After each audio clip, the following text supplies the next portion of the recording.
En génie parasismique ont été créés, des règlements de construction qui respectent les normes internationales ont également été adoptés.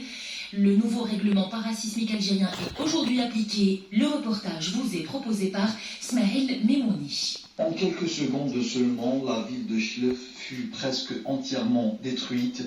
Le bilan était lourd, plus de 2600 morts, plus de 8000 blessés et près de 400 000 sinistrés. Des milliers de bâtiments se sont effondrés, des écoles, des hôpitaux. Les secousses ont été ressenties jusqu'à Alger, Blida et Mostaganem. Ben Bali Ben Khira, un résident de la ville de Chlef, a assisté au séisme du 10 octobre 1980. Il se rappelle toujours de cette tragédie. Moi, je me trouvais à la maison de mes parents et nous étions à l'extérieur lorsque le tremblement se passait.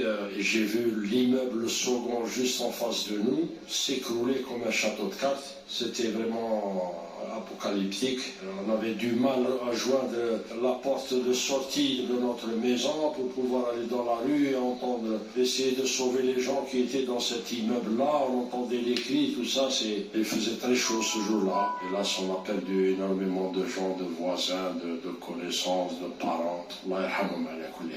Il y a des parents qui étaient vraiment traumatisés, qui sortaient leurs enfants blessés parce qu'ils ont reçu des chocs, des meubles qui leur sont tombés dessus, d'autres une porte, et le 10 octobre, c'est pas facile à vivre. Hein. Et il y a eu par la suite, ce qui a fait mal encore, c'est les répliques à 4h30 et une autre réplique à 5h30. Même les gens qui étaient coincés dans l'appartement et ne pouvaient pas sortir, les deux répliques leur ont été fatales. Parce que ces répliques-là ont fait descendre encore un peu plus les murs qui tenaient la maison et les gens qui sont décédés malgré cela. Et Dieu merci, c'était un vendredi où les écoles étaient fermées. Bon, nous avons la grande école Bembadis qui aussi s'est écroulée, comme l'école des Serbèges, sont tombés comme un château de cartes. C'est vraiment terrible.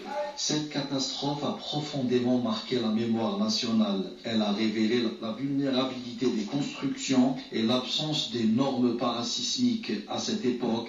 Mais de ce drame est née une volonté, celle de reconstruire différemment. Dès les premiers jours, l'État algérien a lancé un vaste plan de reconstruction. Une nouvelle ville a vu le jour sur des bases plus solides, plus moderne et selon des normes parasismiques plus strictes. Thiab Mohamed, chercheur en histoire, qui a lui aussi vécu le drame survenu le 10 octobre 1980 à Chlef. On peut dire que Chlef est devenu aujourd'hui un grand pôle dans le centre-ouest algérien. Les nouvelles constructions sont là, constructions édifiées un peu partout, en dehors de l'ancienne ville meurtrie par la catastrophe du 10 octobre 1980, poussent comme des champignons. Les nouvelles villes telles que Ben Souna, Hassaniya, Haït Baradei sont là pour témoigner du véritable saut enregistré par l'Algérie. 45 ans après, les séquelles de cette catastrophe se sont effacées. Lors du séisme du 10 octobre 1980, la presque totalité des édifices réalisés dans le cadre du plan d'urbanisation de 1955, soit au lendemain du tremblement de terre du 9/9/1954, se sont écroulés comme des châteaux de cartes. Ensuite, le centre commercial Saint-Réparatus, qui est connu chez nous à l'époque par le Monoprix. Le nouveau siège de la mairie aussi. L'hôtel des Chérifs, la grande mosquée de la ville a été éventrée. L'hôtel Baudouin, le siège de la Wilaya, le palais de justice, un bâtiment de 9 étages. C'est vous dire que toutes ces bâtisses ont été touchées lors du séisme de 1980. 45 ans après le séisme dévastateur, Chlef s'est mis debout et avance sereinement avec une grande assurance vers le progrès et croit fermement en son avenir. Au fil des années, les autorités ont renforcé le cadre juridique et technique de la construction en zone sismique. Des centres de recherche en génie parasismique ont été créés et des règlements de construction ont été adoptés. Karim Bchtoula, directeur du Centre national de recherche appliquée en génie parasismique.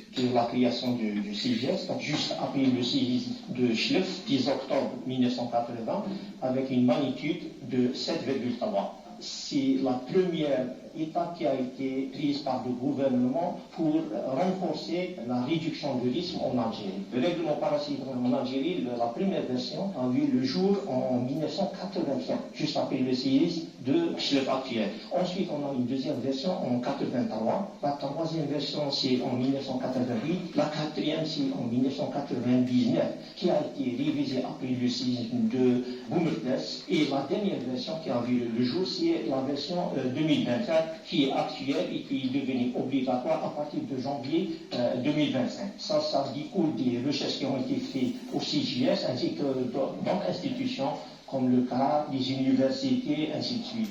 La carte microzone sismique, elle a été changée. Aussi, on a, pour le calcul des bâtiments, on a des spectres qui diffèrent. Tout dépend de la magnitude du séisme. Depuis l'adoption du règlement parasismique algérien, le RPA 2024, la question n'est plus seulement technique. Le nouveau texte approuvé et applicable à partir de janvier 2025 a pour objectif premier de réduire le risque sismique en imposant des règles de calcul et d'exécution plus strictes. Nourdine Mezouar, directeur de recherche au Centre national de recherche appliquée en génie parasismique. Le séisme se produit en 80, le premier règlement qui était déjà presque prêt était déjà obligatoire à partir de 1981, une année après. Après, toute réglementation, donc on suit la méthodologie américaine ou plutôt internationale, tout règlement est soumis à des révisions périodiques, chaque 5 ans, 10 ans, en fonction en fait des trouvailles scientifiques, technologiques, de l'avancement des découvertes et des résultats de la recherche. Suite à ça, donc il y a une série de révisions. À chaque fois, on intègre soit des nouvelles failles qu'on a retrouvées, une identification nouvelle, soit on intègre des méthodes de calcul nouvelles, surtout avec l'avènement de l'informatique, pour la réglementation s'adapter au fait aux différentes évolutions technologiques au fur et à mesure.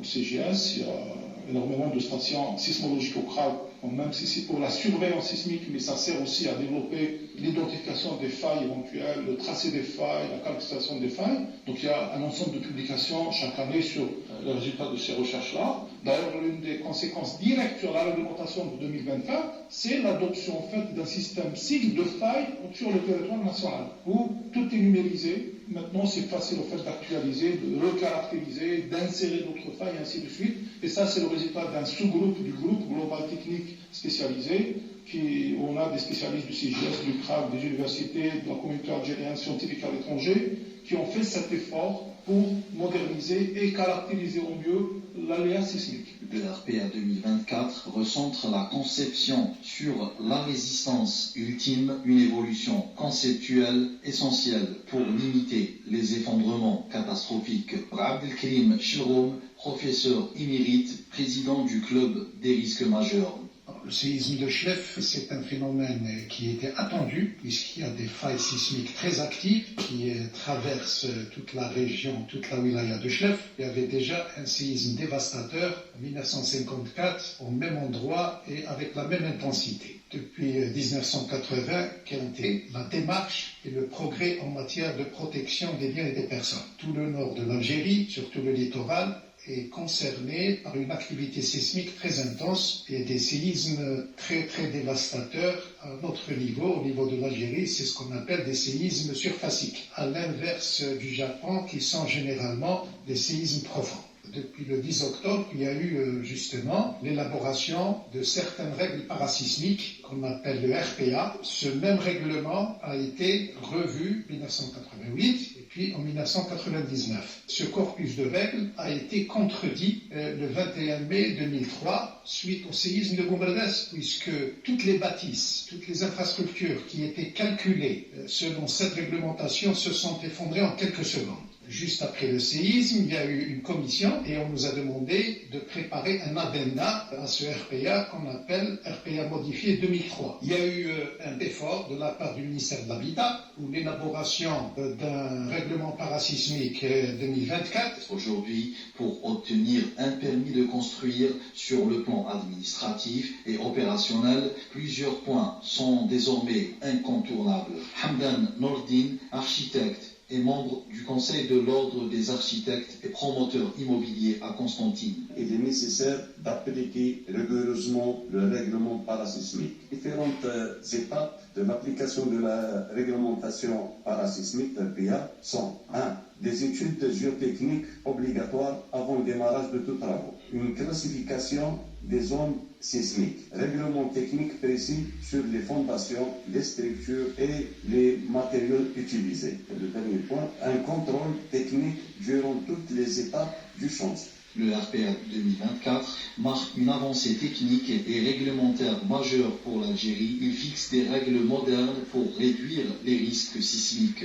Mehdi Boukri, directeur de recherche et directeur de la division réglementation et réduction des risques sismiques au CGS. À partir des expériences, à partir des leçons tirées à partir des séismes de Turquie de 2023 à l'étranger, de Tohoku de 2011 au Japon, on était obligé de réviser notre réglementation et de la mettre au niveau international. Maintenant, on peut dire que nous avons un règlement au standard international. On a élevé le niveau de sécurité. Maintenant, on donne à l'ingénieur la possibilité d'utiliser ces règles parasismiques, à l'architecte de concevoir sa structure et l'ingénieur de faire l'étude de cette structure en harmonie et en sécurité. C'est-à-dire les personnes qui habitent sont rassurées. En 2024, on a promulgué la nouvelle règle portant sur la réduction des catastrophes naturelles, la prévention des catastrophes naturelles. La loi 2404 qui régit 18 catastrophes. Parmi les catastrophes les plus importantes en Algérie, c'est le risque sismique, les risques géologiques et les risques d'inondation. Le groupe de travail spécialisé qui a élaboré ces règles parasismiques se compose de 65 experts algériens établis en Algérie ou à l'étranger en utilisant les données algériennes. Ces données-là ont été publiées et maintenant ils sont utilisés à l'étranger. Aujourd'hui, Chlef est une ville dynamique, moderne et porte certes des cicatrices du passé, mais aussi la fierté d'avoir su renaître. Les habitants de cette ville se souviennent toujours du drame et rappellent aux jeunes générations que la science, la recherche et aussi la vigilance restent les meilleurs remparts contre la fatalité. Merci beaucoup Smaïl Mimouni pour ce reportage très intéressant dans 6-9, la matinale sur Alger 3. Il est 7h54 et on vous propose d'écouter tout de suite la très belle voix de Mariam Ben Hallal qui nous interprète tout de suite Lotfallah.